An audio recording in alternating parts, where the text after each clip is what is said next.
Students, this is CA Karishma Bansal from my future academy. आज अपन लोग factors that cause first world war उसके बारे में पढ़ेंगे कि किस रीजन से फर्स्ट वर्ल्ड वॉर हुआ। कल अपन ने देखा था किस तरह से यूरोपियन नेशन ने एशियन और अफ्रीकन कंट्रीज पे अपना कब्जा जमाना चालू किया। फिर उसके बाद अपन ने देखा कि यूरोपियन नेशन के अंदर अंदर ही वॉर होना चालू हुआ कि हमको ज़्यादा कब्जा करना है, हमको ज़्यादा कब्जा करना है। इस तरह से उनके अंदर एक वॉर की सिचुएशन डेवलप होनी चालू हुई। The first world war could be considered as the most heartbreaking and unforgettable event of the modern world. Many factors were responsible for this. The First World War began on 1st August 1914. कब चालू हुआ था? 1st August 1914. Germany had defeated France in Sedan War, because of which France had to sign the Frankfurt Treaty, according to which France has to pay a war fine as well as give away two of its provinces, Lorraine and Alsace, to Germany. France had not been able to overcome this humiliation. Thus, Frankfurt Treaty itself was cause of First World War. The end of the war sowed the seeds of future war. देखो क्या बोल रहे हैं। सबसे पहले Germany ने है ना इसको एक फ्रांस को एक वॉर में क्या कर दिया, डिफीट कर दिया। तो सिडन वॉर कहते हैं उसको। वापस सुन लो, जर्मनी ने फ्रांस को सिडन वॉर में हरा दिया और उसने फ्रांस से एक ट्रीटी, एक एग्रीमेंट साइन करवाया जिसको उन्होंने फ्रैंकफर्ट ट्रीटी बोला। उस ट्रीटी में फ्रांस को बहुत सारा फाइन पे करना पड़ा और अपने दो प्रोविंसेस, अपने दो बोलते हैं ना एरिया, वो उसको इसको देने पड़े, जर्मनी को देने पड़े। फ्रांस से ये बेइज्जती हैंडल नहीं हुई। फ्रैंकफर्ट ट्रीटी एक बहुत बड़ा रीजन है जिसकी वजह से फर्स्ट वर्ल्ड वॉर का बोलते हैं ना नींव रखी गई और उसके बाद और फ्यूचर वॉर की भी चांसेस बहुत ज्यादा बढ़ गई। चलिए आते हैं सबसे पहले economic factor. England had established its vast empire in Asia and Africa in 19th century. It exploited its colony economically and became rich. Due to industrialization and swift colonization, Europe required huge quantity of raw material. In last quarter of 19th century, Germany has started the competition to procure the market in Asia and Africa. Germany started supplying cheaper goods in comparison to England and France. The Afro-Asian markets that England and France dominated were then broken up by Germany. Consequently, there was intense economic competition between Germany and England. देखो, सबसे पहला reason जिस वजह से तुम्हारा world war हुआ वो था इकोनॉमिक फैक्टर, मतलब बिजनेस के वजह से। हुआ क्या, इंग्लैंड ने अपना बहुत अच्छा एम्पायर जमा लिया था एशिया और अफ्रीका में 19th सेंचुरी में। उन्होंने ये जो जहाँ पे ये इंग्लैंड वालों ने अपना एम्पायर जमाया था ना, वहाँ पे उन लोगों ने उस कंट्री का जितना भी यूज़ हो सकता था ना उसको यूज़ करके वो बहुत रिच बन गए थे और वो जो कंट्री वहाँ पे जहाँ पे ये लोग रूल कर रहे थे वो धीरे धीरे पुअर होती जा रही थी। फिर क्या बोल रहे, इंडस्ट्रियलाइजेशन की वजह से यूरोप में रॉ मटीरियल की डिमांड बहुत ज़्यादा बढ़ गई थी। इंग्लैंड वाले क्या करते हैं ना, इंग्लैंड वाले है ना इनको रॉ मटेरियल सप्लाई करते हैं। उस टाइम है ना जर्मनी भी बहुत ज़्यादा स्ट्रॉन्ग कंपटीशन दे रहा था, किसको, फ्रांस और ये इंग्लैंड को। तो जर्मनी क्या कर रहा था ना, जर्मनी है ना यूरोप में और भी सस्ते में माल बेच रहा था एज कंपेरेटिंग टू इंग्लैंड। तो उस वजह से अफ्रीका और एशिया में इंग्लैंड का माल धीरे धीरे कम बिकने लग गया था और जर्मनी वालों का माल धीरे धीरे ज़्यादा बिकने लग गया था। इस वजह से इंग्लैंड और जर्मनी में एक टाइप का टेंशन क्रिएट हो गया था जिस वजह से वॉर की चांसेस और ज़्यादा बढ़ गई थी। तो फर्स्ट फैक्टर क्या हो गया, economic factor. Second, militarism. Military forces were necessary and important for the competition that the European nation got into. For expansion, England, France, Austria, Russia has begun expanding their military power. While in the countries like Japan, Italy, Germany, compulsory military training had started. Production of weapons was increased under the pretext of self-defense. Thus, militarism got an impetus and military competition added to economic competition created a serious atmosphere of war.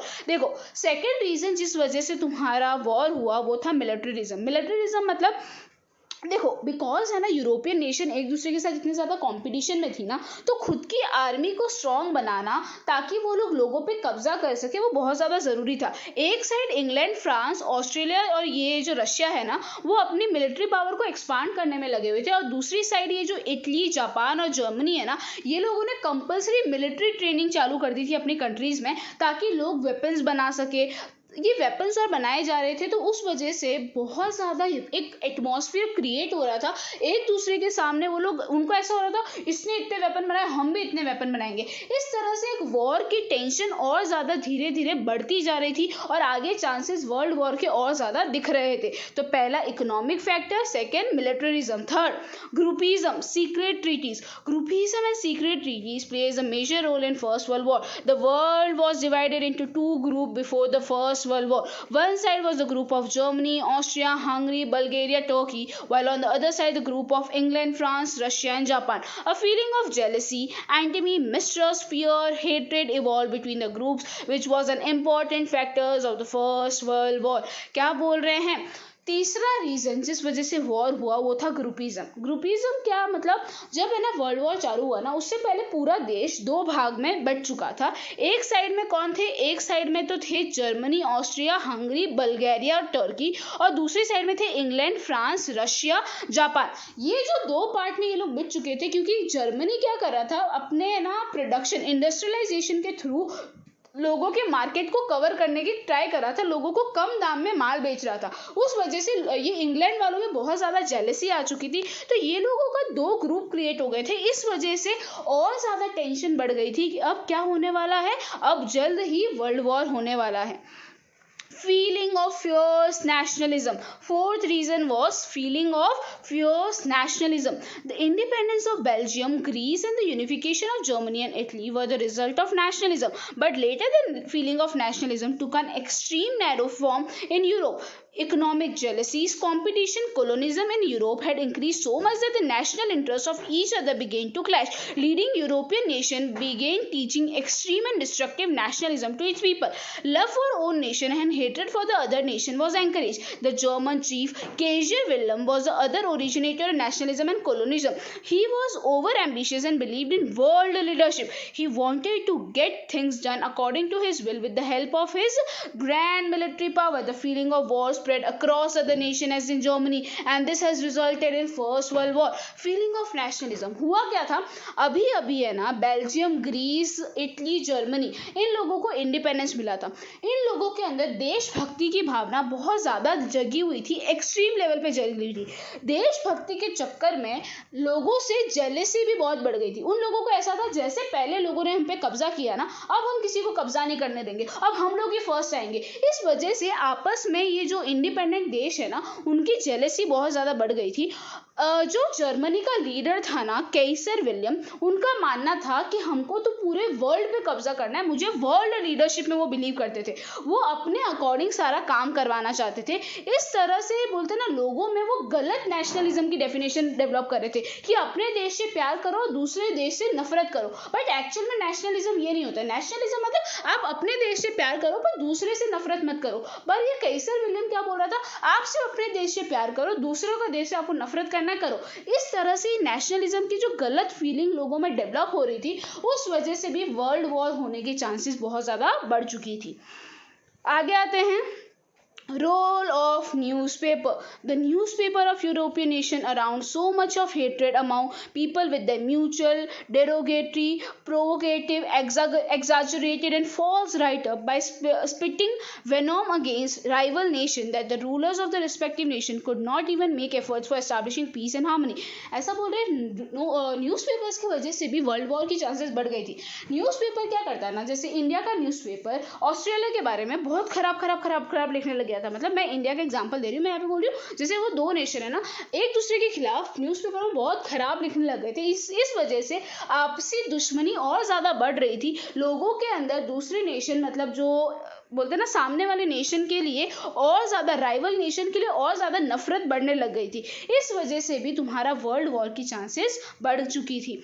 Philosophy about the war. The policy of war is welfare took root in Europe. The German writers Trotsky published maxims like only the mighty deserves to live and war alone is a national need. ठीक है, the German writer expressed war as a scared work. ऐसा बोल रहे हैं कि war को है ना वॉर के रिलेटेड अलग अलग फिलोसॉफी डेवलप होने लगी थी, लोगों का वॉर के रिलेटेड अलग अलग ओपिनियन डेवलप होने लग गया था। कोई कोई बोल रहे थे कि वॉर ही वेलफेयर है, सिर्फ वो ही जीने चाहिए जो अच्छे लोग हैं, जो अच्छे लोग नहीं है वो नहीं जीने चाहिए, वॉर ही हमारे नेशन को बचा सकता है। इस तरह से वॉर के बारे में गलत इन्फॉर्मेशन फैल रही थी। अपन बोलते हैं वॉर नेशन को बर्बाद कर देगा, पर वहां पे लोग ऐसा बोल रहे थे वॉर ही हमारे नेशन को बचाएगा। इस तरह से एक बोलते हैं ना जो फिलोसॉफी, जो एक आइडियोलॉजी हर जगह स्प्रेड हो रही थी ना वॉर के बारे में, उस वजह से भी वॉर का चांसेस और ज़्यादा बढ़ गया था। The Prince of Austria and his wife were assassinated by being shot by a member of Serbian terrorist organization Blackhead. Austria blamed Serbia for the involvement in the act and gave an ultimatum to hand over the culprit to Austria within 48 hours. Serbia declared its ignorance in the matter. Without listening to anything about Serbia, Austria declared war on Serbia. The First World War began with this. ऐसा बोल रहे हैं Austria का जो Prince है ना, उसकी wife को सर्बियन टेररिस्ट ने उसको क्या कर दिया था, मार दिया था, और वो ऑर्गेनाइजेशन का नाम था ब्लैक हैंड। तो जो ऑस्ट्रिया के लोग थे ना वो बहुत ज़्यादा गुस्से में थे। उन्होंने सर्बिया को बोला कि जिसने भी ये किया है उसको हमारे हवाले कर दो, अगर तुमने हमारे हवाले नहीं किया हम तुम पे अटैक करेंगे। पर सर्बिया ने ये बात नहीं मानी, तो उस वजह से ऑस्ट्रिया ने सर्बिया पे वॉर डिक्लेयर किया। इस तरह से फर्स्ट वर्ल्ड वॉर की शुरुआत हुई। वापस देख लो, प्रिंस ऑफ ऑस्ट्रेलिया और उसकी वाइफ को क्या कर दिया गया, शूट कर दिया गया। एक ऑर्गेनाइजेशन थी जो सर्बियन टेररिस्ट की थी जिसका नाम था ब्लैक हैंड, उन्होंने उनको मार दिया। उसके बाद जब ऑस्ट्रिया ने सर्बिया को बोला कि जो भी इस चीज़ के लिए जिम्मेदार है उसको हमको सौंप दो, पर सर्बिया ने उसको इग्नोर किया। उसके बाद क्या हुआ, ऑस्ट्रिया ने सर्बिया पे वॉर डिक्लेयर किया। इस तरह से तुम्हारा वर्ल्ड वॉर 1 चालू हुआ। कल अपन लोग ये लास्ट 2 पेजेस करेंगे जो बहुत इजी है। यहाँ तक आई होप आप लोगों को समझ आया अपन ने क्या पढ़ा। क्या क्या है, economic factor, militarism, groupism, feeling of fears, nationalism, role of newspaper and philosophy about war.